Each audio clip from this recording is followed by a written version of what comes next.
Halo, pada kesempatan kali ini saya ingin bercerita tentang penerapan protokol kesehatan di sekitar tempat tinggal saya. Puji Tuhan, hingga saat ini di lingkungan sekitar tempat tinggal saya belum ada yang terdampak COVID-19.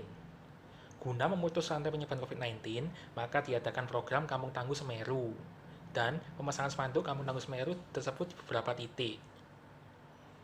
Penjagaan dilakukan pada portal utara dan portal selatan.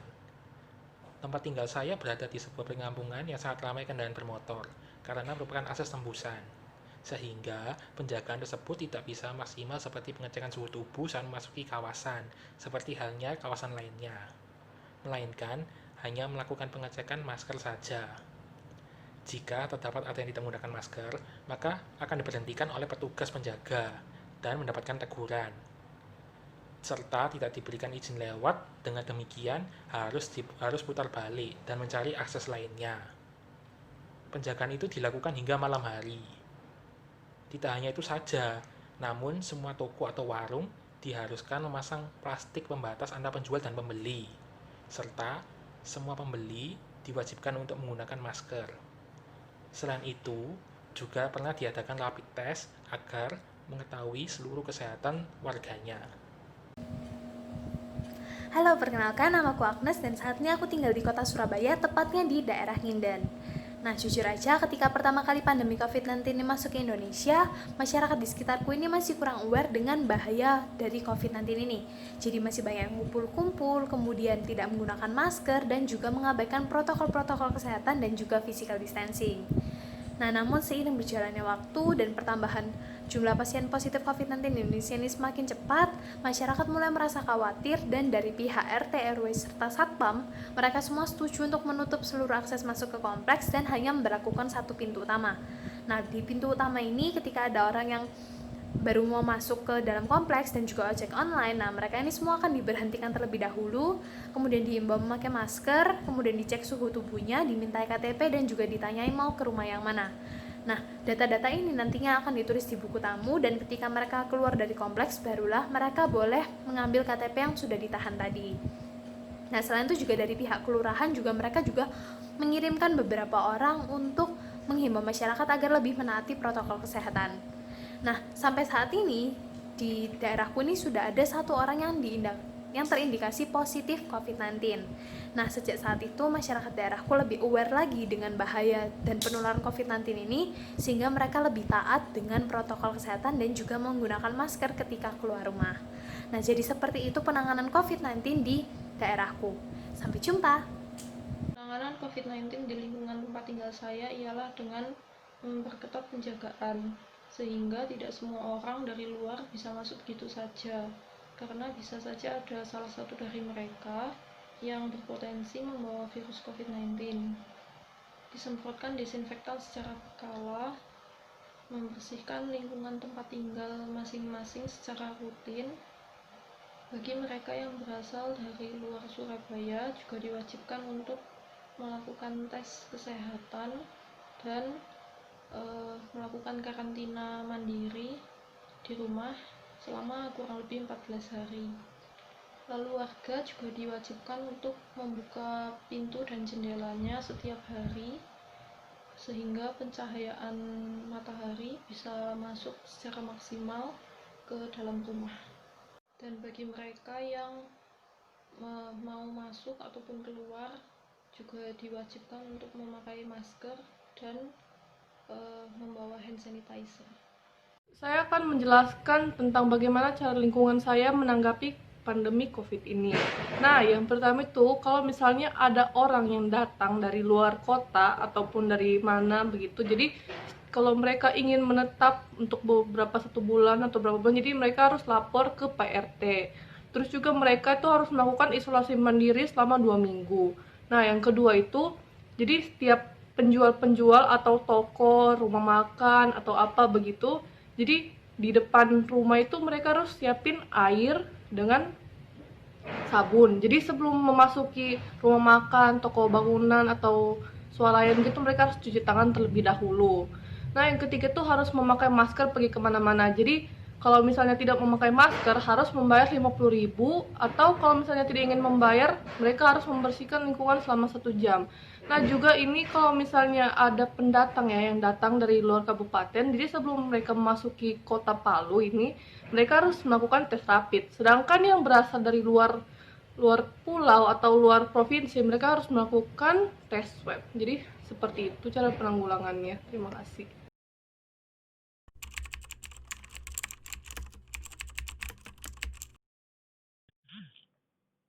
Halo, Halo, selamat siang dengan Bapak siang. Budi.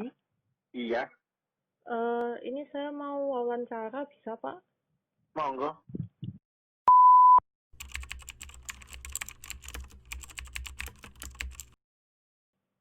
Ya, kalau umumnya ya susah karena kita kan belum punya acuan yang jelas ya. Semua hal yang kita kerjakan ini kan sebenarnya masih meraba-raba.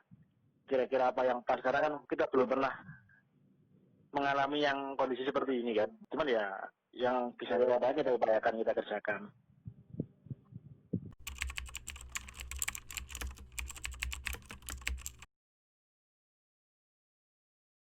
Jelas banyak.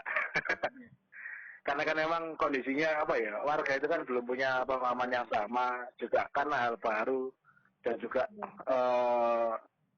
ini kan masalah pandemi itu kan aspeknya kompleks, tidak hanya satu urusan aja. Iya.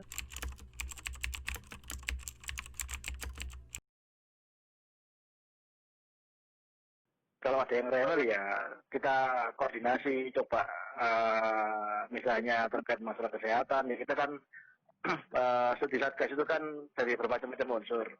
Terkait masalah apa itu kita komunikasikan, kita berupaya dengan berbagai cara ya, sehingga kita bisa mengkomunikasikan, sehingga yang kita harapkan itu bisa kita sampaikan ke yang mungkin rewel tadi ya, teman-teman itu rewel itu bisa memahami yang kita inginkan.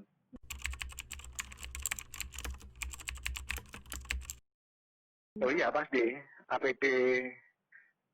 Jadi kalau ngadepi yang kondisi apa, harus pakai APD level berapa, terus kemudian ada SOP-nya, misalnya setelah tugas harus semur disinfektan, pulang langsung mandi, setelah selesai tugas langsung mandi dan sebagainya, itu selalu kami terapkan karena ya kita nggak ingin kita nolong orang malah kita sendiri yang kena.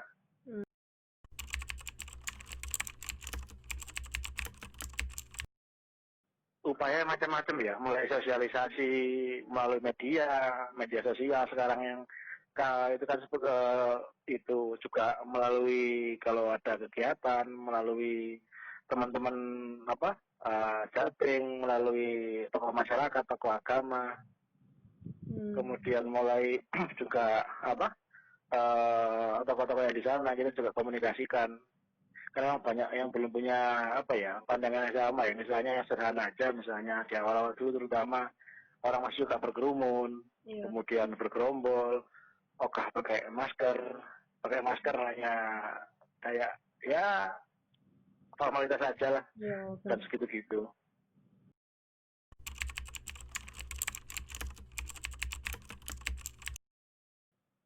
Ini pandangan saya ya kita sudah berupaya, memang kan kondisinya masyarakat itu kan dinamis.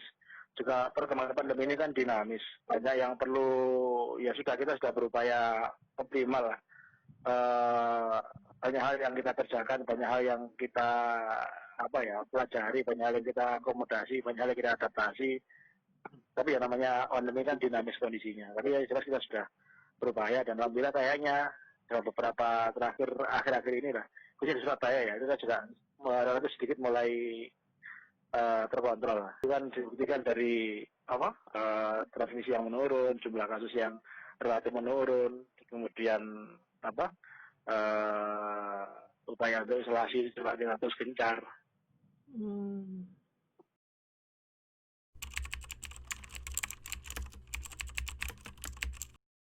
Ya kompleks mungkin ya, kadang-kadang kalau bagi kita sosialisasi mungkin sudah macam-macam, cuma kadang-kadang kan nggak semuanya bisa nerima ya. Kadang-kadang kita juga coba cara-cara yang mungkin hal-hal baru atau cara-cara yang tidak biasa aja sudah coba kita kerjakan, tapi kan memang nggak semua punya penerimaan yang sama. Dan juga ya warga juga ya meskipun itu sudah lumayan, tapi kan masih juga perlu kita maksimalkan terkait protokol kesehatan, bagaimana warga memahami protokol kesehatan kadang-kadang malah sebutnya protokol kesehatan. Tapi protokol kesehatan kan artinya luas sebenarnya. Iya, Bagaimana kita disiplin dalam protokol kesehatan itu kan hal yang paten yang harus untuk kita tekankan ke setiap aktivitas kita. Apalagi Jawa baru itu kan benar-benar ya hal yang baru. Iya. Memang merubah kebiasaan itu kan bukan hal yang gampang. Tapi kondisi ini yang memaksa kita memang harus bisa merubah kebiasaan ya.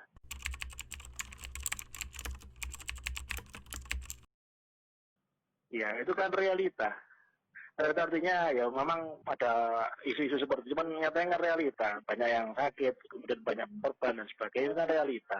Nggak bisa kita bilang tahu nyatanya memang ada. Dan itu kita sampaikan juga ke beberapa yang berargumen seperti itu ya. Nyatanya kan ada, coba diperhatikan di lingkungan sekitarnya kita masing-masing aja lah. Kan kita bisa lihat sendiri, ada perubahan seperti apa, banyak yang sakit, dan sebagainya, kondisi rumah sakit kita yang penuh dan sebagainya, itu kan bukan rekaan, itu memang realita.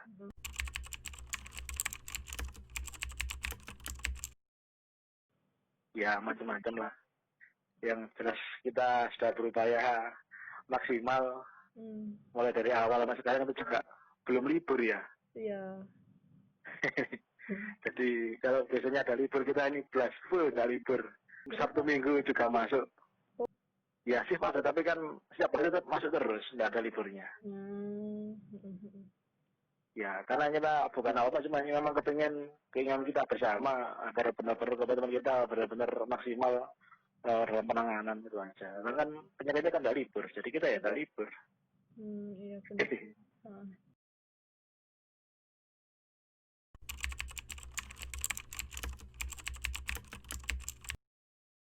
Iya, tetap sehat itu aja. Tetap sehat. Jangan lupa bahagia. Oh iya.